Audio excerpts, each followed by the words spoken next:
सबसे पहले क्वेश्चन आया है मैनचेस्टर उद्योग क्या है? ठीक है, तो मैनचेस्टर एक जगह है, मैनचेस्टर एक स्थान है ब्रिटेन में, और वहां लगाई गई उद्योगों को मैनचेस्टर उद्योग है। क्यों कहते हैं? तो सबसे पहले मैनचेस्टर में ही औद्योगिक क्रांति का सबसे बड़ा प्रभाव है। दुनिया में एक औद्योगिक क्रांति हुई थी और उस औद्योगिक क्रांति का प्रभाव पड़ता है मैनचेस्टर में, और मैनचेस्टर में आज भी दुनिया का सबसे बड़ा कपास उद्योग है, यानी कि कपड़ा उद्योग है। आज भी औद्योगिक क्रांति का प्रभाव इतना पड़ा कि दुनिया का सबसे ज्यादा कपड़े का उत्पादन, कपास से वस्त्र का उत्पादन मैनचेस्टर में होता है।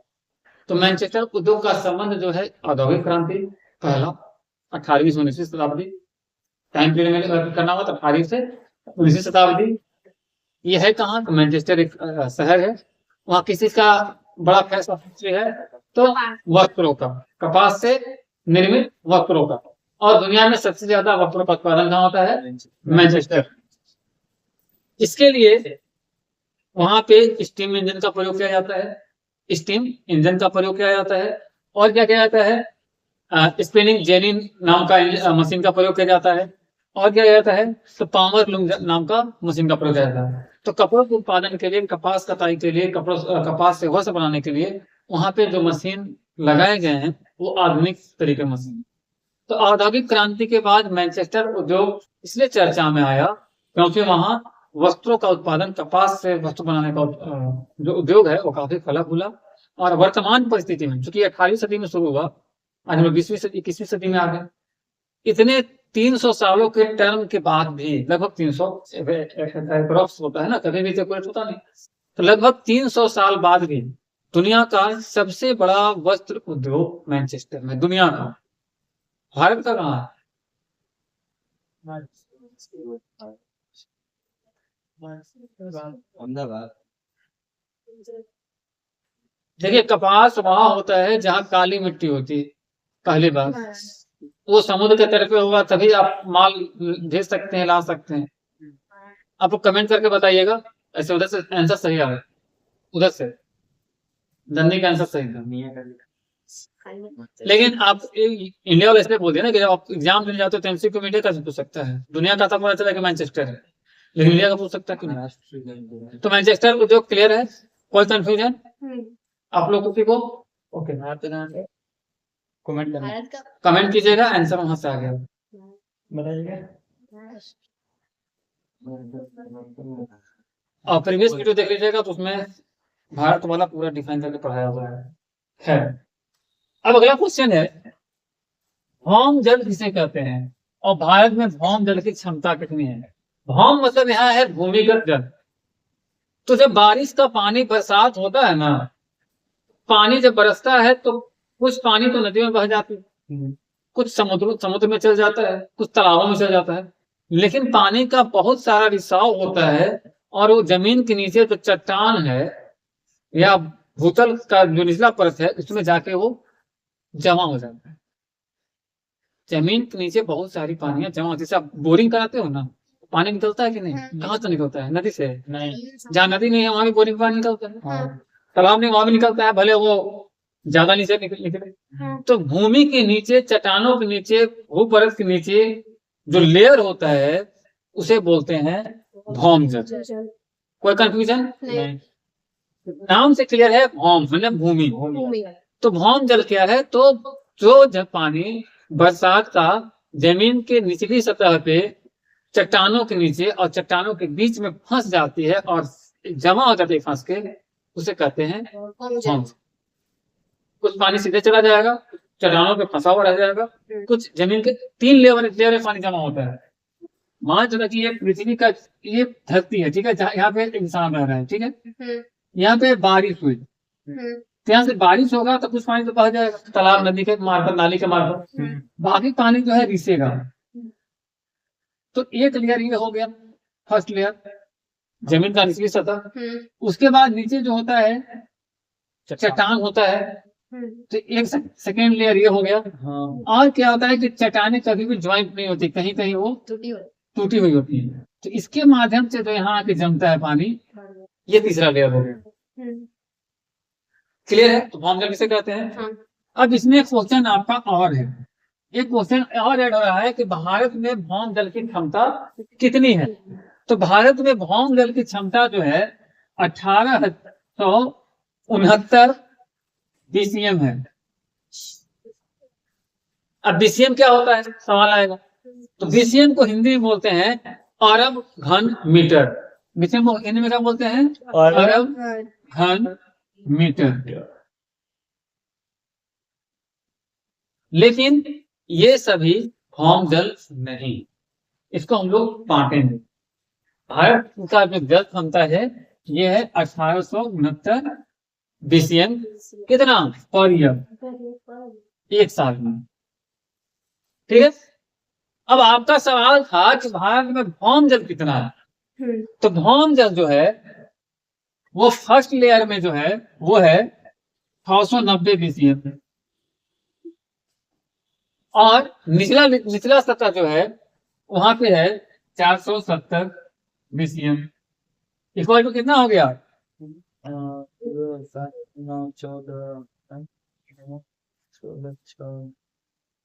1100, हाँ 1160, तो चेंज कर दिए ना 1100। तो सही जवाब है 1137 बीसीएम जो है पर ईयर, ये शुद्ध भौम जल है भारत का। कितना है? 1137 बीसीएम। बीसीएम का पता चल गया ना? हाँ। ओके। अरब घन मीटर। पानी तो घन में नपाएगा, मीटर में नपाएगा ना, कितना मीटर का पानी है, क्योंकि 2 तोले नापनी है कि लीटर में लेंगे, कितना लीटर नापिएगा, तो उसको लोग मीटर में नापेंगे। कोई कंफ्यूजन? सोचो कितना पानी है, और फिर ही कुछ जगहों पे पानी नहीं निकलता है।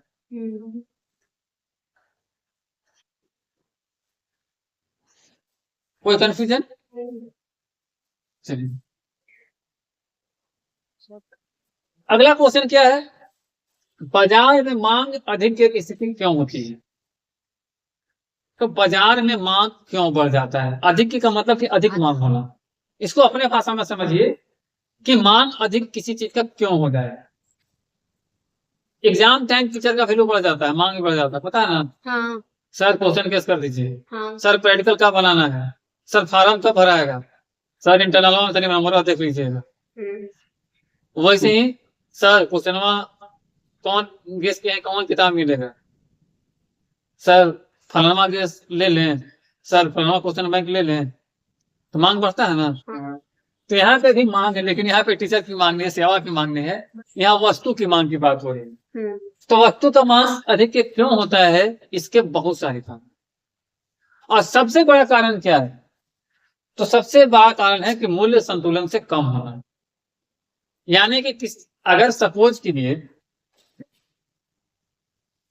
कि ये मार्कर है, मार्कर है ना, इसकी कीमत 30 रुपया है। हमको तो मेरा स्टूडेंट बोले कि सर मार्कर का भाव गिर गया है, आज सब 10 रुपया मिल रहा है, तो बोलेंगे कि 5 रुपये ले आना, तो मांग बढ़ा ना। सपोज तो मार्केट गए, आलू मिल रहा था 30 रुपये, कोई दुकानदार मिला बोला कि 15-20 किलो है, 30 रुपये में सब ले जाएंगे, सब ले। ऐसा होता है, साग सब्जी के गाँव वापस आना होता है, तो अब टांग ले जाकर उसको परिवहन चार्ज एक्स्ट्रा लगेगा, तो बोलता है कि जो मिलेगा वो ले जाइए, तो उस परिस्थिति में आप ले आइएगा, तो हम मांगे जी। तो सबसे पहले है कि जो जिसका प्राइस है, अगर उस प्राइस से कम रेट में मिलने लगे तो मांग बढ़ जाए। तो इसका हेडलाइन आप लोग बनाइएगा अगर लिखना चाहिएगा तो, कि मूल्य संतुलन कम होना, बैलेंस रेट है उससे अगर कम रेट मिलता है तो मांग अधिक हो जाएगा। दूसरा कारण क्या हो सकता है? तो दूसरा कारण होगा कि उपभोक्ता की आय में वृद्धि। मान के चलो कि अब तुम लोग घरे जा रही हो और अचानक से वो कुत्ता दौड़ा दिया, कुत्ता का रंग करिया था, अब करिया कुत्ता दौड़ाएगा तो दांत चिहारेगा, तो दांत उसका चरक था, तो आप क्या कीजिएगा? भागिएगा जान बचाने के लिए। भागने के क्रम में आपको एक गड्ढा में गिर गए और वहाँ आपको 1 करोड़ रुपए का बंडल मिल गया। तो आप पहले वहां से घरे जाइएगा, घरे से बिना मम्मी को पापा को बताए पहले बाजार जाइएगा और सोचिएगा कि जितना शॉपिंग कर ले उतना कर ले, बाद में आके मम्मी पापा बताएं कि अजय को रुपया मिला है। 1 लाख में तो लिए के जाइएगा कि पहले मार्केटिंग कर लेते हैं। अगर मम्मी पापा को बता दीजिएगा तो कहिएगा कि 1 करोड़ मिला लो बाजू 99 लाख रख ले, 1 लाख रुपया दे बाजार से होती हो, चाहे तुम भी चलो, ठीक है। पहले गोल आएगा सर, पहले कोई गोल अगर रावसन मोला के पहले कुतवा गोल है, कुतवा काट लेगा 1 करोड़ रुपया तुम लेके काट लेंगे, तुम ही निकल जाओगे। नहीं सर, अगर कुत्ता नहीं निकलेगा, अगर कुत्ता जहरीला हो, हाँ अब काट दिया तो रेबीज हो जाएगा तो तुम्हें को रकम करोगे। पड़ता है सर बस। अरे कभी कभी क्या है ना, सुनो ये इंडिया है, फादर को रेबीज हुई नहीं। 1 करोड़ रहेगा सर, कहीं और जाएंगे। अरे तो सुनो, जीने के लिए पैसा जरूरी है, लेकिन पैसा ही जीवन नहीं है। अगर ऐसा होता तो दुनिया का कोई अमीर आदमी नहीं मर। अंबानी जी के पिताजी मरे कि नहीं? धीरू भाई अंबानी। रतन टाटा मरे कि नहीं? मरे ना। उनके पास पैसे की कमी थी क्या? नहीं सर। पैसा जिंदगी के लिए जरूरी है, लेकिन पैसा ही जिंदगी नहीं है, ठीक है। तो पैसा मिल जाएगा तो वापस कुत्ता के पास मत जाना। तो इसका कॉन्सेप्ट ये था कि उपभोक्ता के आय में वृद्धि हो जाए। अगर आपका इनकम बढ़ जाएगा तो आपका डिमांड भी बढ़ जाएगा। अगर कम इनकम है वो भी जिंदा है और ज्यादा इनकम वो भी जिंदा है। फर्क क्या है कि इनकम के साथ साथ डिमांड बढ़ जाता है। ऐसा नहीं कि जिसके घर में लाखों रुपए आ रहे हैं उसके यहाँ पैसे की कमी नहीं है, वो भी पैसे की कमी से जुड़ जाए, और जिनके यहाँ सैकड़ों आ रहे हैं वो भी पैसे की कमी से जुड़ जाए।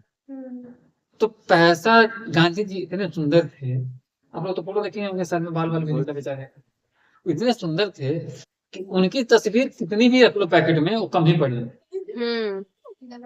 मुंह पे कितना भी, कुछ लोग मुंह पे डाली देते हैं कि गांधी जी ऐसे थे वैसे थे, लेकिन फाइनली वो गांधी जी के पीछे ही भागते हैं। तो कहने का मतलब है कि आज अगर उपभोक्ता का, कस्टमर का इनकम बढ़ जाएगा तो भी मांग बढ़ेगा। दूसरा पॉइंट भी समझ में आ गया होगा, कोई कंफ्यूजन? अब तीसरा चीज क्या है, तो मान चलो प्रियांशु का शादी हुआ, मान लीजिए, क्योंकि बुलाया तो था नहीं इसलिए फाइनल नहीं बोल सकती।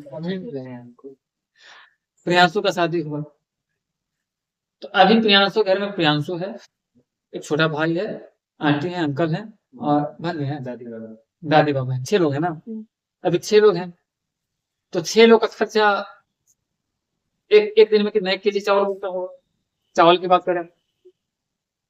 अब इसका शादी हो गया तो पत्नी भी आएगी, दहेज में साला वाला भी आएगा, और साल 2 साल बाद 40-50 बच्चे भी हो जाएंगे। तो जब जनसंख्या बढ़ेगा तो मांग बढ़ेगा ना, 1 केजी चावल फिर होगा।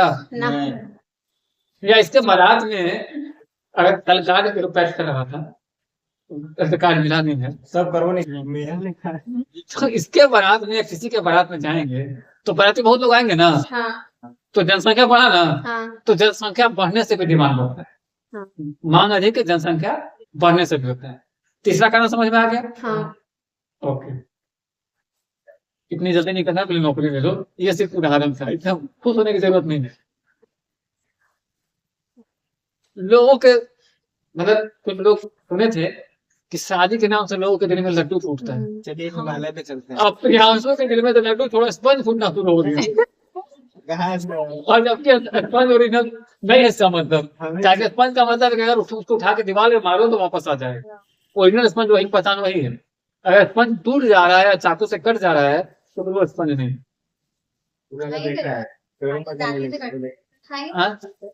दांत से चाकू से, और अगर स्पून से स्पंज कट जा रहा है तो उस स्पंज में मिला हुआ है, मैदा मिला दिया, आटा मिला दिया, जो भी मिला। स्पंज का मतलब है कि अगर हाथ में ले लो और दीवार में मार दो तो वापस हाथ में आ जाएगा, वो स्पंज में कुछ नहीं होगा, रबड़ फेल हो जाता है। ये स्पंज पूरा कैसे पूरा दबा दो और छोड़ो तो फिर वैसे अपने स्पेस में आ जाए। खैर ये बहुत कम ही होटलों में मिलता है। हम्म। अब ये बात अगर कोई स्टूडेंट देख लेगा तो कितना होटल वाले का बिजली कम होता है, जाके चेक करेगा। तो तीसरा कारण क्या बताया?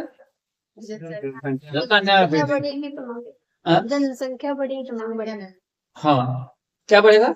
जनसंख्या बढ़ेगा तो मांग भी बढ़ेगा। मांग बढ़ेगा। उपभोक्ता के पसंद में परिवर्तन। हम्म। अच्छा। ठीक है, हम्म। अब मान चले रोशन जी, ये वही अब इनका जो टेस्ट है पीछे बैठा था। ये चेंज होता रहता है। यहाँ से गए तो बोले कि सर जा रहे किताब लेने, गए तो हम देखे कि बड़का सा मॉल है और सिनेमा हॉल है। अब मम्मी पापा वहां से पढ़ने के लिए भेजे हैं, हमसे आप कोई किताब लेने गए हैं, इस सिनेमा हॉल देखे, फिल्म देखे चल गए। तो अब क्या है, एग्जाम, अच्छा सर प्रियांशु के साथ में गया था? नहीं तो प्रियांशु का अभी तक हमको नहीं आया है, कभी क्लास आता है तो क्लास कर जाता है। हाँ सर। लेकिन तुम गए थे, तुम्हारा फोटो चंदन को फोटो खींच के भेजा। चलो तो चंदन गया था तभी खींचा। नहीं, चंदन को तुम स्टेटस लगाए थे ऑनली मी करके, तो स्क्रीनशॉट रखा। तो यहाँ क्या हुआ कि इसका पसंद जो है बदलते रहता है। पढ़ाई के टाइम उसको सिनेमा सुन रहा है, तो कस्टमर या कंज्यूमर का अगर चॉइस चेंज हो जाए तो भी मांग बढ़ जाए। सपोज कीजिए ना कि अब नवंबर का महीना आ गया, अब इंद्रदेव भगवान भुला गए थे कि नवंबर आ गया है, उनका पसंद चेंज हो गया, वो नवंबर में बरसात करवा दे रहे हैं। तो नवंबर में अब क्या खरीदिएगा? आपका चॉइस जरूर चेंज हुआ होगा। स्वेटर खरीदिएगा, जैकेट खरीदिएगा, सॉक्स खरीदिएगा, मफलर खरीदिएगा, ग्लव्स खरीदिएगा, मास्क खरीदिएगा, बहुत सारी चीजें जो भी होगी, मतलब विंटर सीजन के आइटम खरीदिएगा। तो अब मांग किस चीज का बढ़ेगा? जो आपका पसंद चेंज हो गया। आज से 3 महीना पहले कोई बता स्वेटर खरीदने के लिए खरीदते नहीं खरीदते। मार्केट जाइएगा तो आपके पास ऑप्शन होगा कॉफी और कोल्ड ड्रिंक, क्या पीजिएगा? कॉफी। खाना में कोल्ड ड्रिंक कौन पिएगा? तो कहने का मतलब है कि ग्राहक का चॉइस चेंज हो जाएगा, पसंद बदल जाएगा, तो फिर उसमें भी मांग में परिवर्तन हो जाएगा। तो इसको मौसम के हिसाब से भी चेंजेस मौसम के हिसाब से नहीं, तब तुम्हारे लिए कुछ दूसरा परिवर्तन होगा। नहीं देखो बता रहे हैं, अगर लड़के को, जो पुरुष वर्ग है, उसको सलवार सूट में लड़कियां पसंद आने लगी, साड़ी में लड़कियां पसंद आने लगी, तो लड़कियां जींस पहनना, टॉप स्कर्ट हाफ पैंट पहनना बंद कर। सेम कंडीशन है कि अगर लड़कियां ये घोषित कर दें कि लड़के पाजामा कुर्ता में, धोती कुर्ता में अच्छे लगते हैं, तो लड़के जींस टी शर्ट पहनना बंद कर। तो पसंद के हिसाब से डिमांड होता है। अच्छा। क्या तो खरीद समझ गई। ऐसे बारे में बढ़िया बात लिखे अब समझ में आ गया। ज्यादा कुछ नहीं बन रहा है। पसंद के हिसाब से डिमांड बढ़ सकता है। पसंद देखो, एक एरा होता है ना, आप याद करो मेरे उस तस्वीर को जिसको आप पहले पहचान पाए थे, हाँ है ना? हाँ, तो उस समय क्या ट्रेंड था? उस टाइम अमिताभ बच्चन ट्रेंडिंग में थे। कुछ तो जींस अक्सर बॉल बटन होता था, नीचे अलग और ऊपर फिटिंग। कोई एंगल से नहीं लग रहा था सर कि वो आप हैं। तो उस समय हम विद्यार्थी थे, अभी हम टीचर हैं, हम 50 तो उसको देख- समय के साथ परिवर्तन हुआ ना। हाँ अच्छा यहाँ आए तो कुछ भी पहन के आ जाते हैं। अब जहाँ मेरी नौकरी है, जॉब है, वहां जाएंगे तो वहां के हिसाब से रहना पड़ता है। हाँ अगर मान के लो कि स्कूल लेवल का बच्चा को पढ़ाना है, चलो भाई कुछ भी पहन के चले जाए। जहाँ बच्चे ही मेरे से बड़े बड़े होते हैं, उनको पढ़ाना है, थोड़ी बहुत अच्छी लग तब तो फिर अपना हिसाब से। स्टैंडर्ड चाहिए। अच्छा टीचर के साथ दिक्कत क्या है ना, बाजार चल जाओ, आंटी बोलेंगे गुड मॉर्निंग सर, हम आंटी को पहचान नहीं रहे हैं। आंटी की बेटी बोलेगी गुड मॉर्निंग सर, आंटी की बेटी को भी पहचान है। उनका हस्बैंड बोलेगा गुड मॉर्निंग सर, मतलब अपना जिंदगी हम लोग का खत्म हो जाता है। तो ये क्या है? पसंद। तो पसंद डिपेंड है। चौथा पॉइंट भी क्लियर हो गया आई थिंक। नहीं समझ में आया? देखो, लेकिन खुद का पसंद है। और नहीं रोशन को समझ में आया, इसको फिर से समझाना हो। जैसे विकास जो है ना, ये जब गांव में पढ़ता था तो इसका पसंद था कि गाँव के स्कूल में जाते हाथा में बैठते और लड़कन साथे महुआ गुड़ोला मारते और टाइट रखते। अब शहर में आया, शहर में महुआ गुड़ मिलता नहीं है, तो पहले रहता था बैरिया में, तो पहले लोकेशन ढूंढा कि कहाँ मिलेगा। उसके बाद लोकेशन उसको मिल गया, इलाके का नाम है स्टार। स्टार वहां इसके लिए पॉपुलर है। वहां लोग स्पेशल तीनों रूम खोल के गया विकास जी के नेतृत्व में। और रुकिए जरा, सबर कीजिए, उतना ही पे नहीं रुका। इन लोगों को 1.5 घंटा का क्वेश्चन दिए, सबको दिए थे, आप लोग को भी दिए थे। 1.5 घंटा का क्वेश्चन दिए थे। 21 घंटे बाद आया, कहा कि सर समय नहीं मिला, 4 को छुट्टी गया है। तो समझिए कि क्या पसंद बढ़ गया है। ऐसे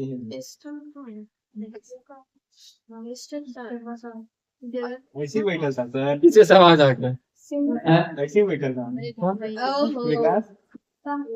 अच्छा हट तो गया है।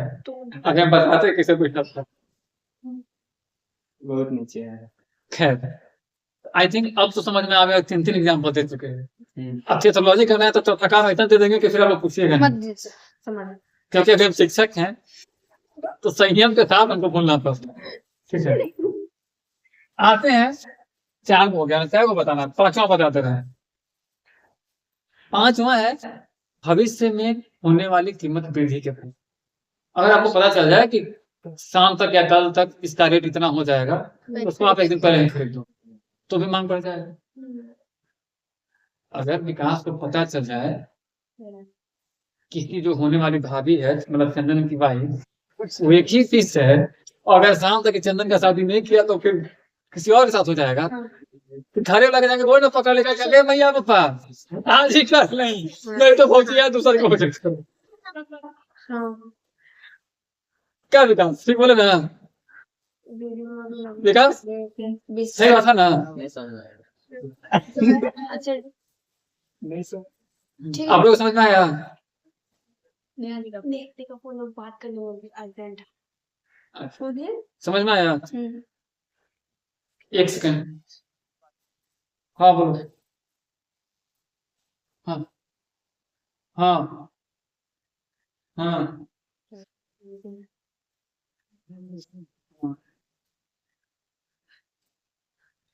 हाँ कपड़ा तो सब लेके जाना होगा ना।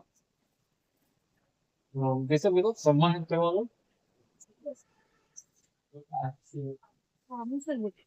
क्या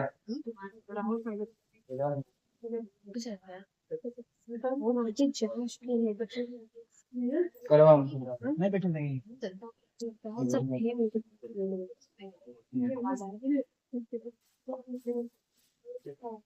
सॉरी फॉर डिस्टर्बिंग, कॉल आ गया है। क्लियर है? हाँ। अब क्या है,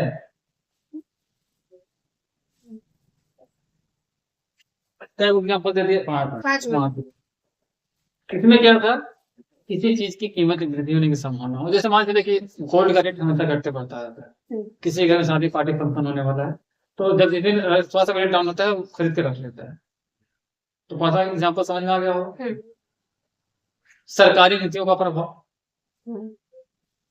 चुनाव आएगा तो पेट्रोल कम हो जाएगा, सब्सिडी दिया जाएगा, गैस का भाव कम हो जाएगा। तो जो अनुभवी लोग होते हैं उस टाइम ही स्टॉक करके रख देंगे, तो समय मांग बढ़ेगा। सब्सिडी का प्रभाव या रेट कम होना, इन सब चीजों से। ठीक है, अब आते हैं और बता दें 6 को हो गया। नहीं ठीक है 6 में हो जाएगा। और बता दीजिए। अच्छा और बता दें वैकल्पिक वस्तुओं की कीमत में वृद्धि। अगर आपको चाय पसंद है, एक गाना था ना, बेबी को बेस पसंद है। तो अगर बेबी को बेस पसंद है, अब बिजली महंगा हो जाए तो गाना कैसे बजे? इन्वर्टर से। इन्वर्टर चार्ज कैसे हो? जनरेटर लाना पड़ेगा। महंगा ना हो गया, तो उसमें आप कंट्रोल कीजिएगा ना। अगर सपोज कीजिए कि आपको चाय पीना पसंद है और चीनी 1000 रुपये किलो है, चाय का मांग बढ़ेगा घटेगा? और चीनी दूध और चायपत्ती का मांग दाम एकदम गिर जाए तो बढ़ेगा। मांग बढ़ जाएगा। तो एक ये है कि उसका जो स्थानापन्न वस्तु है उसके प्राइस से भी फर्क पड़ता है। फर्क पड़ता उसके बाद क्या है, छोड़ दें, है। बता दीजिए। आपूर्ति कम होने से।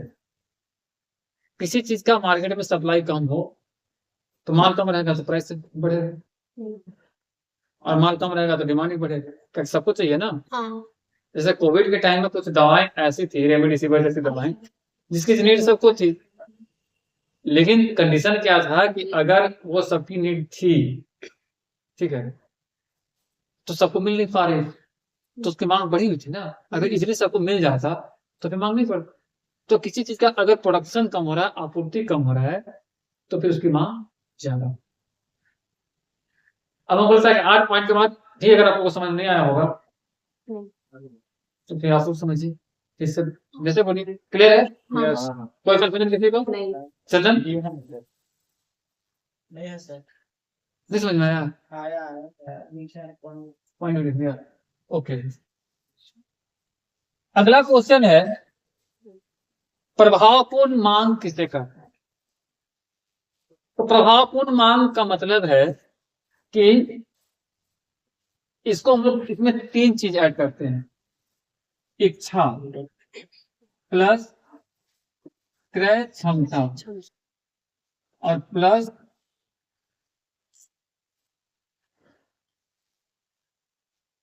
भुगतान करने की तत्परता है। ये 3 चीजें अगर हैं, अगर ये 3 चीजें हैं तो ये प्रभाव की मांग कर रहे हैं। मान लीजिए आपके पास इच्छा है, अब खरीदने का पैसे नहीं, हमको मन किया ऑडी खरीदना है, खरीदे हैं हम, नहीं तो मांग प्रभावपूर्ण नहीं ना हुआ। नहीं इच्छा तो है, खरीद नहीं पाए। खरीदने अगर ऑडी के लिए भी मेरे पास पैसा और इच्छा भी है, लेकिन हम कंजूस हैं, पैसा खर्च नहीं करना चाहते, तो ऑडी आएगा मेरे पास? नहीं तो भी प्रभावपूर्ण मांग है। तो अगर उपभोक्ता के पास इच्छा हो, साथ में क्रय करने की क्षमता हो, पैसा हो, और वो पैसा खर्च करने के लिए वो तैयार हो, तो इसे कहेंगे प्रभावपूर्ण मांग। क्लियर है? हाँ कोई कंफ्यूजन? नहीं चलिए अब एक है गुणांक और सीमांत बचत प्रवृत्ति में क्या अंतर है, इसके जो क्या संबंध है। तो यहाँ पे सिंपल फंडा है, हर इंसान बचाना चाहता है। तो अगर आप बचत ज्यादा करते हैं, अगर आप 100 रुपया आपके पास इनकम हो, आप 90 में बचत कर लिए, तो खर्चा कितना? 10 रुपये। तो अगर आप बचत ज्यादा करते हैं तो गुणांक कम, और बचत कम करते हैं तो गुणांक ज्यादा। बस यही रिलेशन है, अपोजिट होगा। बचत कम है तो गुणांक ज्यादा होगा, और बचत ज्यादा है तो गुणांक कम होगा। बस सिंपल लॉजिक है, एक दूसरे को अपोजिट हो। क्लियर है? यही रिलेशन है इसका। बचत ज्यादा है तो गुणांक कम, और गुणांक ज्यादा है तो बचत कम। कम होगा तो ज्यादा, ज्यादा होगा कम। गुणांक ज्यादा है तो बचत कम, अब बचत ज्यादा है तो गुणांक ज्यादा। बचत ज्यादा है तो गुणांक कम, और गुणांक कम है तो बचत ज्यादा। क्लियर? देखिए गुणांक कम हो जाना तो बचत ज्यादा हो जाएगा, और बचत मतलब कि गुणांक ज्यादा हो जाए तो बचत नहीं, मतलब बचत कम हो जाए तो गुणांक ज्यादा हो जाएगा, मतलब दूसरे का बचत। क्लियर? हाँ ओके। एक सवाल आया है, चंद्रगुप्त मौर्य साम्राज्य का महान शासक था कैसे? तो मौर्य साम्राज्य का चंद्रगुप्त महान शासक कैसे? सबसे पहला सवाल का पहला जवाब तो यही है कि मौर्य साम्राज्य का संस्थापक ही चंद्रगुप्त मौर्य था, इसलिए महान शासक, क्योंकि उसने इस साम्राज्य की स्थापना की। दूसरा है कि उसके पास एक मजबूत सेना जो कि विशाल भी, उसकी सेना जो थी वो विशाल थी, और चूंकि वो खुद सेना नायक था, खुद एक सेनापति था, इसलिए आ जाइए, वो खुद एक सेनापति था, सेना नायक था, और विशाल सेना नायक होने के चलते उन्होंने साम्राज्य का विस्तार। दूसरा तीसरा है कि उसके कालखंड में धार्मिक विकास हुआ, जैन धर्म, हमारे धर्म थोड़ी हो, जैन धर्म और हिंदू धर्म का उत्तरोत्तर विकास। हालांकि वो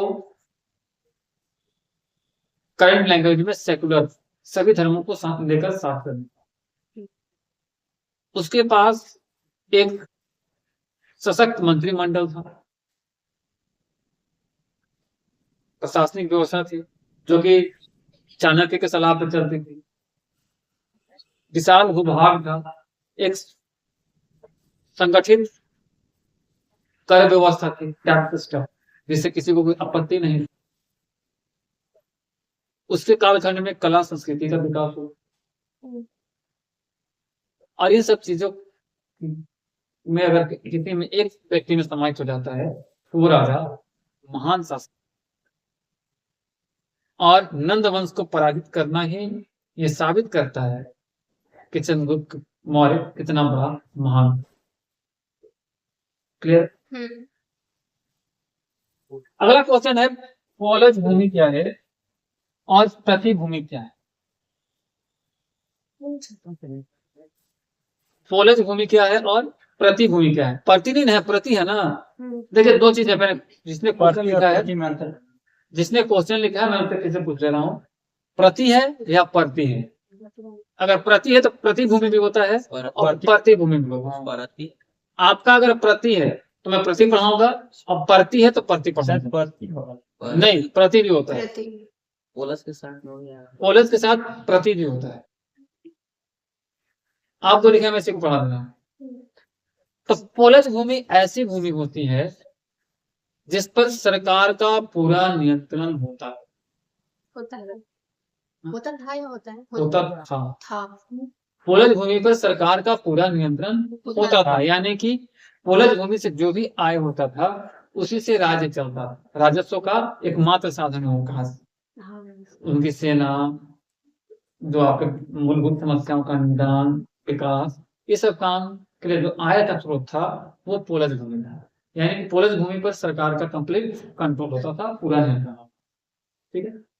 और प्रतिभूमि जो है, ये इसको हम लोग एक अपने भाषा में कह सकते हैं दान की भूमि।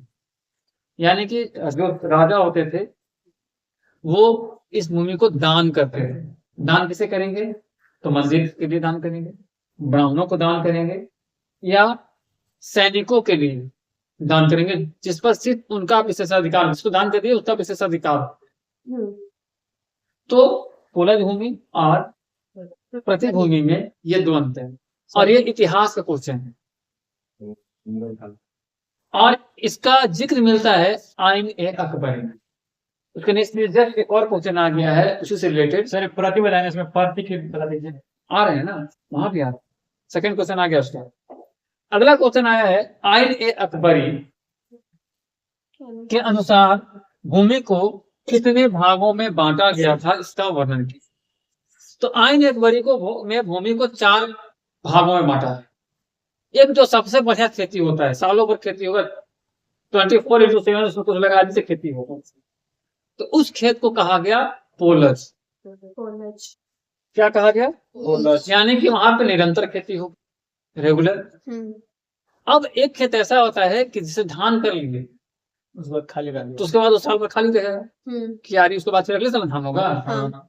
तो जिस खेत में कुछ समय के लिए गैप होता है, 6 महीना 3 महीना, मतलब अल्प समय के लिए जिसको छोड़ दिया जाता है, उस खेती को कहा गया परौती। परौती जिसको हम लोग परती भी बोलते हैं। ठीक है, समझ में आया दूसरा खेती?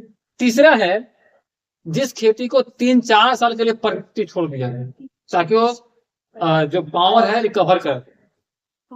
जैसे अगर आप खेती करने के बाद छोड़ दिया जाता है, मतलब लगातार 4-5 साल खेती करके 3-4 साल छोड़ दीजिए उसको परती, तो उसका मिट्टी का जो पावर है ना वो वापस आ जाता है। तो ऐसे खेती को कहा गया, खेत को कहा गया चचहार। हाँ।